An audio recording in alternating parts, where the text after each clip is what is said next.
And thank you for having us. Yeah, this is the teaser. All right. So I represent Easter Seals Oregon. Is anybody familiar with Easter Seals? Longtime nonprofit. Yeah. We have two programs here in town. Easter Seals began in the nonprofit world serving developmentally disabled individuals. Here in Deschutes, Crook counties, we have two programs, one of which is not my program, but I'll speak to a little bit, and that's CSEP, Senior Community and Employment Program. That touches people that are over 55. I see some in this crowd that may qualify, myself included. This is a program, there's certain income limitations that must be met. It's 125% of national poverty level. So my math today, again, this is not my forte, but I did a little bit of research so I could kind of speak a little bit, is about $19,000 per person. And if you have a family of two, it's roughly $27,000 would be the income level that you could enroll into the program. And what that program is, it's not, the CSEP program works with local nonprofits in our communities, Deschutes and Crook specifically, and develops what's called a training billet. So let's take, for example, maybe Habitat for Humanity, which is one of our partner agencies. We would go to them and say, hey, we've got qualified individuals that we assist with getting kind of work ready. Do you have a need? And we'll pay their salary. Yeah, that's right. See, I'm doing a good job. ChatGPT understands me. That's great. Oh boy, we are being listened to. All the time. I know. It probably would do a better job than I could anyway. Seriously, right? I'm telling you, I use AI a lot, and it's quite scary how good it is. And will probably put me out of a job pretty quickly. So we would go to the partner agency. They would demonstrate a need for an employee, someone that we could staff in their organization. Easter Seals would pay the salary. It's from a grant that's internally fed by the Department of Labor. The senior, the 55 plus, I hate to call myself a senior, but whatever, would get minimum wage, $16.50 an hour, and they would work roughly 25 hours a week in a partner agency. They could have that position for up to 4 years, and what it is, it's a training billet, and it's really built to help that person kind of get back into the flow of working. Maybe they have some lack of confidence relative to how they can work or what they can do. We have folks that come to us with certain physical limitations. Maybe they've experienced later in life, and they're like, I don't know where I fit. And this is a great opportunity for them to sit with, her name is Nicole Osland, who administers the grant here in our community, and tell them their needs. She would match that participant with a local agency, get them placed, and really just kind of get that senior back into the work function. And it's really a low barrier. There's not a lot of interviewing, which is stressful and all that good stuff. So it's just a great opportunity to kind of step back into that professional setting. Any questions on that? That's that program in a nutshell. Nicole would have done a much better job than I. I actually administer another grant, which I may be a little bit more familiar with. Yes, please. So you said that Nicole would talk to the seniors and then but work with a placement agency? It's a partner agency. So these would have to be nonprofit organizations. So one of our partner agencies is Habitat for Humanity here locally and in Bend, St. Vincent de Paul, Goodwill. These are agencies that we could go in and develop these training billets. They per the grant, they do have to be nonprofits. Does that answer your question? Yeah. Okay, good. How about ChatGPT? Did it answer its question? He doesn't think it's funny. Okay, and anybody else? Yes, sir. Similar to the ARP program, the federal grant? It is a federal grant. The ARP federal programs in many years. Oh, does it really? It has a work program? Okay. I've been getting their letters in the mail. I haven't opened them. I know. I can't admit it. It's kind of like being, any one of you don't want to be called grandma or grandpa just yet. You know, I don't want to admit, that's not for me. I'm not AARP age. Age is beautiful though, right?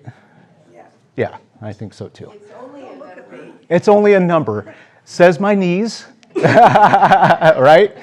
My sister and I sort of share genetics. She's 3.5 years younger than I am, and she lives in San Diego. She's having knee issues. And every time she tells me something that's come up on her body, I start feeling it on mine. And I said, please do not jinx me, because she can't even walk. I love to walk. That's my mental health stuff. So anyway, I don't know where I got off on that tangent. Any other questions? Great questions. Yes, ma'am. How about Easter seals, the staffs, and the Easter Yeah. season and the donations and stuff? Yeah, that's how our organization got started. That's the name from Easter Seals. To raise funds, the Easter Seals developed these little seals that you would purchase, and it would go to the grant funds, or the funds to help reach people that are in need. And specifically, it was special needs. We're not really doing that anymore. And I should say that Easter Seals, like Goodwill, I just learned this about Goodwill. Easter Seals is a national organization, but we're split into state divisions. So we have our own board. We have a CEO here in Oregon specifically. So we operate under a parent umbrella, but by state. And so here we do tulip sales. That's kind of our real big, it's called Bloomfest. That we raise funds that way, but most of the way that I'm operating is through grant funds. So we'll go out and find a grant. Hey, this matches who we are as an organization, write for the grant and get accepted, or not. That's different. Yeah. Hi. Yes. So sorry. Can you speak to some of the impact you've had in this county in the last year? CSEP, I would be remiss if I don't know that specifically, but I'll talk about that with my program, which is a different program once we finish this question. Great question. We have a senior center here that's a nonprofit. Do you work with those folks? I'm sure she would. In fact, I'll make a note and then I'll ask. Okay. But I'm sure if they're hiring or they have positions, I'm sure that would qualify. Senior. Do you want me to get someone back with you to answer that question? Yeah, please. What's your name, sir? Fisher, Earl Fisher. Earl. Thank you, Earl. And what's your phone number? If you don't, or I can ask you later. Maybe you don't want everybody crank calling you. I want these people to really. Okay, I get you. I get you. And there might be a bill collector in the neighborhood in here, so I get you. Okay, remind me, please. Okay, because 55, I might forget. So we're good on that. Yeah? Yes, please. I've never heard of Easter seals before this day. Okay. I am the age that I am, so maybe that's it. But Sure. could you just broadly explain like what the mission is? Well, I'm trying to put into context like another national organization. Who?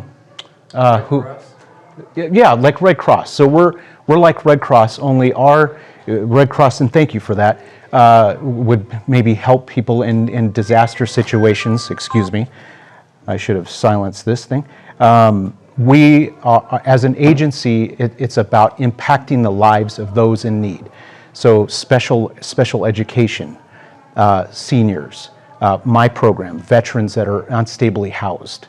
So and on a national level, I'm not quite sure. There may be some other elements that they touch, but here in Oregon specifically, it's senior employment, veterans, and special needs. Yeah, great question. Anybody else? You might say a word about the age span of the people that you're working with. Oh yeah, well for CSEP the program requirement is 55 plus, and then up to 180 or whatever it is that they want to continue. Right, but this program specifically set so it's a low barrier job that someone that's older can do and is comfortable doing. Thank you. Yeah, you're welcome. Anybody else? Then I'll talk about something I know a little bit more about, which is my grant, Homeless Veterans Reintegration Program, a grant funded by the Department of Labor, administered by Easter Seals. We have this grant in our state in Eugene, Klamath, so the counties, Eugene, Klamath, Portland, and Salem, and now here in Deschutes and Crook counties. And this touches veterans that are unstably housed, specifically around employment, getting them back to work. So a veteran that there's a couple different income qualifications. They have to have served at least 1 day of active duty service and be in a place of housing instability. Now that could look like being below 30% of AMI, which in our county is $24,000. So if someone comes to me, hey, I've got this job, I'm only making $24,000 an hour, I want to X and go into X, I can enroll them and help them. And what the program serves is, we assist with is interview clothing, training, certifications that are like short in duration, 4 to 6 weeks. We can get them interview clothing. We're working the system to align with supportive services, housing, things of this nature to get that veteran back to a place of thriving and stability. Impacts. My brain remembered. Thank you. I have, so we have veterans that come to us with all different scenarios. And for me, this job has been about checking my biases at the door. One veteran that came to me, and I'll speak about directly, and then there's several other, we have 45 veterans now that we've enrolled. We've been doing this work in Deschutes and Crook County since August of 2025. Our metric is 80 for the year, and we're just out every day trying to locate those veterans. I have had a veteran that I enrolled, I won't say where because I don't want to give anything away, but they had a significant criminal history that I have a daughter, 34, sex trafficking. And he was very, when he first told me this, I wanted to reach across the table because as a father, it scared the Jesus out of me. But he was very remiss about what he had done. He served his time. He realized what impacts he had on society, and he just needed help stabilizing his life. He got out of prison actually, didn't know what to do. He had no path forward. He had gone to several different interviews. They ran his background. No. So we enrolled him, of course, and we served him because he qualified, and worked diligently to find an employer that would satisfy his parole officer's limitations about any, touch with someone that shouldn't be in his periphery, per the court order. And we found that employer, and he's working today and happy and thriving and a productive member of our society. So that, for me, if I got fired or quit, that one singular person, I feel is, this person, he's out in society, he has his past, but if he didn't, have something that kind of held him where he wanted to be, he's still in our society, a detriment to the society. So this person really wanted to make sure that he gave back and he was succeeding, and that's where he's happy as a lark. He loves his job. I won't go on that anymore. We have a really great relationship with BaseX. BaseX is, I don't know if anybody has ever been over there for a tour. That is a wonderful organization and just growing like gangbusters. We have a veteran that was a taxi cab driver here in town. We enrolled him, and he's like, I'm not making enough money And well, I probably should back up. So we do resume development, mock interviewing, things of this nature to get the vet in a place where they feel successful before going in for an interview. So we worked with this veteran and got him interview ready, got him a tour at BaseX, and he's working for BaseX today. Really happy. Some of you I recognize from the chamber. That veteran will be at the chamber because we're hosting the coffee clatter that's once a week. And the Department of Labor, who administers our grant, found out about the successes that we're having in this community, and they're sending the undersecretary from the Department of Labor. I'm like, oh boy, this is really turning this into a circus that, okay, we'll do whatever, but undersecretary, chief of staff of some sort of thing. And so, yeah, it's there's some great things happening, and it's really impactful to be able to see where people, veterans have, come to in a state of sort of need, and then walk out in a state of feeling successful again. And for me, it comes down to kind of, I know for myself, thoughts of limitation that I might have, or I'm not successful enough, or I'm not good looking enough, whatever these kind of conversations that we all have in our head, it's normalizing that and kind of, making that veteran feel comfortable, going through life again, right? Yes, ma'am, sorry. So how do you find your vets? Oh, that's a great question. I'm here where we are aligned with COVO, Central Oregon Veterans Outreach, Central Oregon Veterans Ranch, where we go to Bethlehem Inn, Shepherd's House. I go monthly into the homeless camps, any number of ways. We hosted an interview and a resume workshop at COCC in Bend.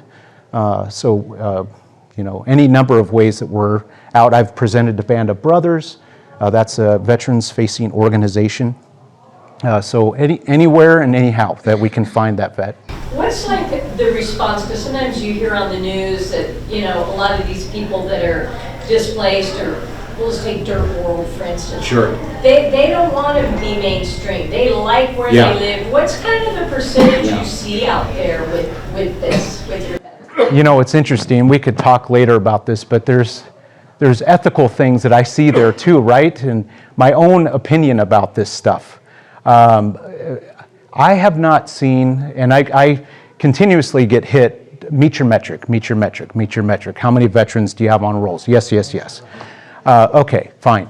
Go out to the camps. I have not seen a great level of success of pulling veterans from the camps. We'll give them a card, let them know that we're here and there, and we'd love to see them. It doesn't seem like that's, like you said, I feel that that's a decision for them and how to live. And